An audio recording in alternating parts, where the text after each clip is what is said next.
وَلَقَدْ يَسَّرْنَا الْقُرْآنَ لِلذِّكْرِ فَهَلْ مِن مُّدَّكِرٍ الحمدللہ وَكَفَى وَسَلَامٌ عَلَى عِبَادِهِ الَّذِينَ اصْطَفَى اما بعد فاعوذ باللہ من الشیطان الرجیم بسم اللہ الرحمن الرحیم انک لا تسمع الموتى ولا تسمع الصم الدعاء اذا ولوا مدبرین، آپ مردوں کو نہیں سنا سکتے اور نہ بیروں کو اپنی آواز سنا سکتے ہیں جبکہ وہ پیٹھ پھیر کر چل دیں۔ وَمَا أَنْتَ بِهَادِ الْأُمِّ عَنْ ضَلَالَتِهِمْ إِن تُسْمِعُ إِلَّا مَن يُؤْمِنُ بِآيَاتِنَا فَهُمْ مُسْلِمُونَ، اور نہ آپ اندھوں کو ان کی گمراہی سے بچا کر راستہ دکھلانے والے ہیں، آپ صرف انہی کو سنا سکتے ہیں جو ہماری آیاتوں کا یقین رکھتے ہیں اور پھر وہ مانتے ہیں۔ وَإِذَا وَقَعَ الْقَوْلُ عَلَيْهِمْ أَخْرَجْنَا لَهُمْ دَابَّةً مِّنَ الْأَرْضِ تُكَلِّمُهُمْ أَنَّ النَّاسَ كَانُوا بِآيَاتِنَا لَا يُوقِنُونَ، اور جب وعدہ قیامت کا ان پر پورا ہونے کو ہوگا تو ہم ان کے لیے زمین سے ایک جانور نکالیں گے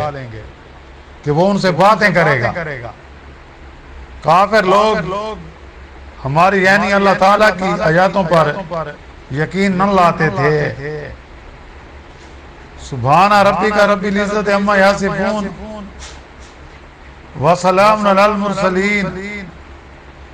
والحمد للہ رب العالمین۔ اللہم صلی علی سیدنا محمد وعلی آلہ وصحبہ وسلم۔ پارہ 20واں سورۃ النمل کی آیات مبارکہ 80، 81 اور 82 کی تلاوت کی گئی ہے اور ساتھ ترجمہ بھی کیا گیا ہے۔ جیسا کہ ہمارا موضوع چل رہا ہے کہ جب نبی کریم صلی اللہ علیہ وسلم نے کفار مکہ کو دعوت دی تو وہ دو گروہوں میں تقسیم ہو گئے۔ ایک وہ جن میں چند افراد تھے جنہوں نے آپ کی بات کو مانا، اور اکثریت ان لوگوں کی تھی کہ انہوں نے انکار کر دیا، انہوں نے کہا کہ ہم اپنے باپ دادا کا دین کیسے چھوڑیں، کیا ہمارے باپ دادا راہ راست پر نہیں تھے؟ اور دوسرا وہ کہتے تھے بس مرنے کے بعد ہم نے دوبارہ زندہ نہیں ہونا ہے، بس یہی زندگی ہے۔ آج جو آیات مبارکہ 3 تلاوت کی گئی ہیں، اس میں اس سے پہلے والے آیات میں حضور اکرم صلی اللہ علیہ وسلم کو تسلی دی گئی تھی کہ آپ اللہ پر بھروسہ کریں اور اپنا کام کیے جائیں، آپ حق راستہ پر چل رہے ہیں، ان کی مخالفت کی پرواہ نہ کریں، اس لیے آپ کو کوئی غم نہیں ہے۔ یہ لوگ جو آپ کی بات نہیں سنتے، یہ مردہ دل اور اندھے اور بہرے ہیں، اور وہ اس حالت سے نکلنا بھی نہیں چاہتے، پھر ان سے توقع ہدایت بھی بیکار ہے۔ اور یہ قدرت کا قانون ہے، ہدایت اس کو ملتی ہے جو ہدایت کا طلبگار ہو، جو ہدایت کا طلبگار ہی نہ ہو تو اس کو اللہ کی طرف سے بھی ہدایت نہیں ملتی۔ یعنی جس طرح ایک مردے کو خطاب کرنا یا کسی بہرے کو پکارنا، خصوصاً جبکہ وہ پیٹھ پھیرے چلا جا رہا ہو اور پکارنے والے کی طرف اس کا خیال بھی نہ ہو، تو اس کو پکارنا اس کے حق میں سود مند نہیں ہے۔ یہی حال ان جھٹلانے والوں کا تھا جن کے قلوب مار چکے تھے اور دل کے کان بہرے ہو گئے تھے اور سننے کا ارادہ بھی نہیں رکھتے تھے۔ ایک اندھے کو آپ کس طرح کوئی راستہ یا چیز دکھلا سکتے ہیں؟ یہ لوگ بھی دل کے اندھے ہیں اور چاہتے بھی نہیں ہیں کہ اندھے پان سے نکلیں، تو آپ کے کہنے سننے سے وہ اثر کیسے آپ کا قبول کریں گے؟ آپ کا نصیحت سنانا تو ان کے حق میں نافع ہے، جو سن کر اصل قبول کریں۔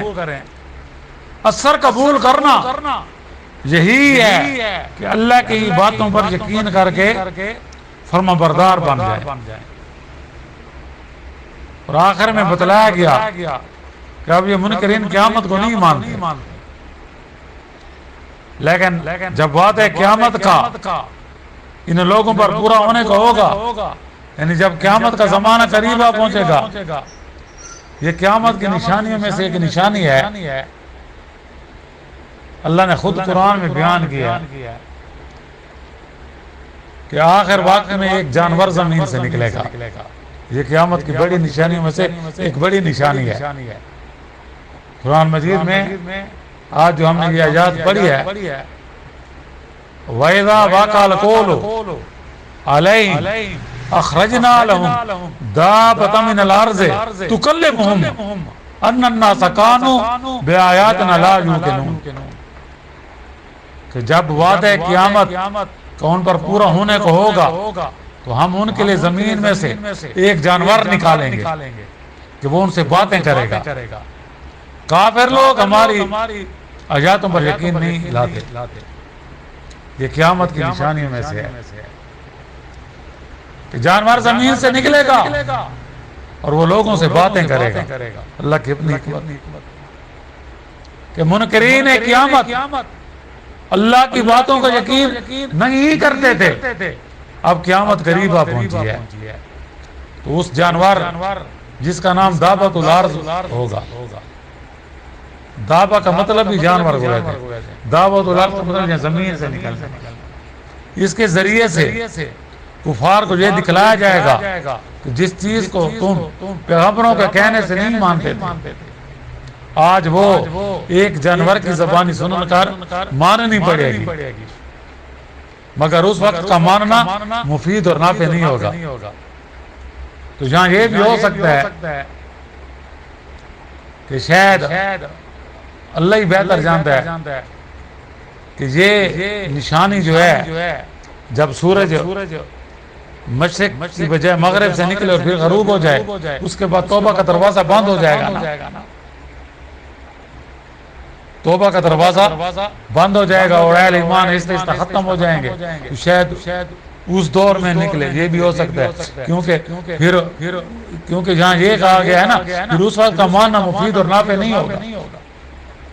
تو اس سے یہ مراد ہم لے سکتے ہیں اس وقت توبہ کا دروازہ بند ہو چکا ہوگا۔ واللہ عالم بالصواب، کیونکہ یہاں یہ ہے نا اس وقت وہ ان کے سے کلام کرے گا،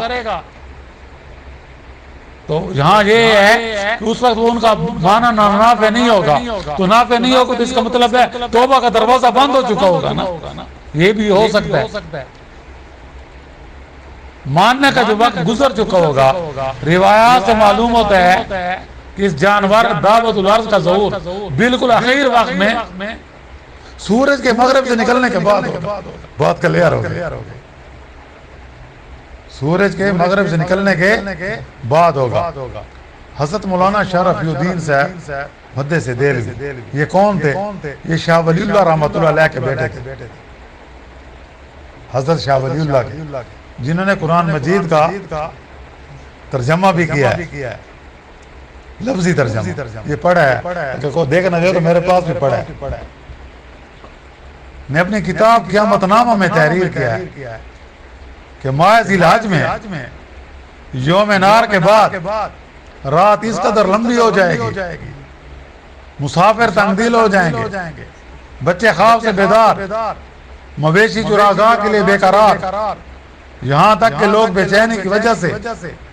اوزاری کرنا شروع کر دیں گے، توبہ توبہ پکاریں گے۔ آخر 3-4 رات کی مقدار کے برابر دراز ہونے کے بعد حالت اضطرابی میں آفتاب مانند چاند گرن کے ایک کلی روشنی کے ساتھ مغرب سے طلوع ہوگا۔ اسی وقت تمام لوگ خدا قدوس کی وحدانیت کا اعتراف اور اقرار کر لیں گے، مگر اس وقت توبہ کا دروازہ بند ہو چکا ہوگا، کسی کافر کا ایمان قبول نہیں ہوگا۔ اس کے بعد سورج اپنی معمولی روشنی کے ساتھ مشرق سے طلوع ہوگا، جس طرح طلوع ہو رہا ہے۔ دوسرے روز لوگ اس تذکرہ و چرچا میں ہوں گے کہ کوہ صفا جو خانہ کعبہ کی مشرق جانب واقع ہے زلزلہ سے پھٹ جائے گا، جس میں سے ایک نادر شکل کا جانور برآمد ہوگا، یعنی کہ یہ صفا کی پہاڑی سے نکلے گا یہ جانور، بلیا شکل یہ اس میں ذیل 7 جانوروں سے اس کی مشابہت ہوگی، چہرے میں آدمی جیسا، چہرے میں آدمی جیسا، پاؤں میں اونٹ جیسا، پاؤں اونٹ کی طرح ہوں گے، گردن گھوڑے کی طرح، دم بیل کی طرح، سرین میں ہرن سے، سرین ہرن کے مشابہ، سینگوں میں 12 سنگے سے، جس طرح 12 سنگے کے سینگ ہوتے ہیں، اور ہاتھوں میں ہاتھ بندر جیسے، اللہ رام کرے، اور بڑا فصیح لسان ہوگا۔ اس کے ایک ہاتھ میں حضرت موسیٰ علیہ السلام کا عصا، دوسرے میں حضرت سلیمان علیہ السلام انگشتری، جس کو ہم انگوٹھی کہتے ہیں، ہوگی۔ تمام شہروں میں ایسی صورت اور تیزی کے ساتھ دوڑ لگائے گا کہ کوئی فرد و بشر اس کا پیچھا نہیں کر سکے گا،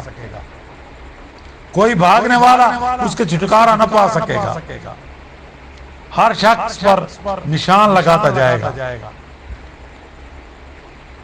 اگر وہ صاحب ایمان ہے تو حضرت عیسیٰ علیہ السلام کے عصا سے اس کی پیشانی پر ایک نورانی خط کھینچے گا، جس کی وجہ سے اس کا تمام چہرہ منور ہو جائے گا۔ اگر صاحب ایمان نہ ہوا تو حضرت سلیمان علیہ السلام کی انگوٹھی سے اس کی ناک یا گردن پر سیاہ مور لگا دے گا، جس کے سبب سے اس کا تمام چہرہ بے رونق، سیاہ اور بدصورت بن جائے گا، یہاں تک اگر ایک دسترخوان پر چند آدمی جمع ہو جائیں گے،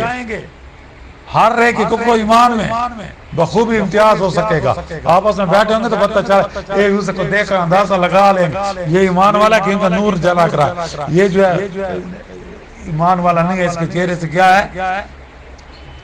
وہ سیاہ پان نظر آ رہا ہے۔ اب کیا ہوگا اس کے بعد؟ اس جانور کا نام کیا ہے؟ دابۃ الارض، جس کام سے فارغ ہو کر غائب ہو جائے گا۔ یہ بھی اللہ کی اپنی دیکھی قدرت ہے کہ تمام دنیا کے لوگوں پر نشان لگانا ایک جانور کا اتنی تیزی سے، اور کوئی بھی نہیں بچ سکے گا، کوئی اسے بھاگ بھی نہیں سکے گا۔ آفتاب کے مغرب سے طلوع اور دابۃ الارض کے ظہور سے نقفہ صور تک 120 سال کا عرصہ ہوگا، واللہ عالم بالصواب۔ دابۃ الارض کے غائب ہو جانے کے بعد جنوب کی طرف سے ایک نہایت ہی فرت افزا ہوا چلے گی، جس کے سبب سے ہر صاحب ایمان کی بغل میں ایک درد ہوگا، جس کے باعث اہل ایمان بے ترتیب پہلے افضل، پھر اس سے کم، پھر اس سے کم، پھر اس سے فاسق، جو بھی مسلمان کلمہ ہوگا سب مرنا شروع ہو جائیں گے. جب تمام اہل ایمان اس جہان سے کوچ کر جائیں گے اور صرف کافر اس دنیا میں رہ جائیں گے اور کوئی لفظ اللہ کہنے تک والا نہ رہے گا، زمین پر کوئی ایسا فرد بھی نہیں ہوگا جو صرف اللہ کہہ سکے، تو کافروں پر قیامت قائم کی جائے گی. یعنی اس لحاظ سے دیکھا جائے اللہ نے جو ہمیں قرآن دیا ہے، جب تک یہ قرآن ہے اس نے قیامت کو روکے ہوئے ہے. جب تک زمین پر اللہ اللہ کرنے والے ہیں صرف اللہ اللہ، تو یہ اللہ کا لفظ قیامت کو روکے ہوئے ہے. ہمارے پاس وقت ہے کہ ہم اس وقت سے فائدہ اٹھائیں اور اللہ سے جاری لگا لیں. اس کے بعد شاہ صاحب نے فرمایا کہ قیامت قائم ہو جائے گی. الغرض وہ عجیب جانور دعوت الارض جب ظاہر ہوگا تو بلا اضطرار کفار منکرین قیامت بھی اس کی تصدیق کریں گے، مگر چونکہ یہ مغرب سے سورج نکلنے کے بعد ہوگا اس لیے وہ تصدیق قبول نہیں ہوگی. اس کے بعد پھر قیامت ہی آ جائے گی اور پھر آگے قیامت کے جو حالات ہیں انشاءاللہ آئندہ دروس میں ان کا ذکر ہوگا. وآخر دعوانا الحمدللہ رب العالمین. ربنا آتنا فی الدنیا حسنۃ وفی الآخرۃ حسنۃ وقنا عذاب النار. ربنا تقبل منا انک انت السمیع العلیم وتب علینا انک انت التواب الرحیم. صلی اللہ تعالی علی خیر خلق محمد وآلہ وصحبہ اجمعین برحمتک یا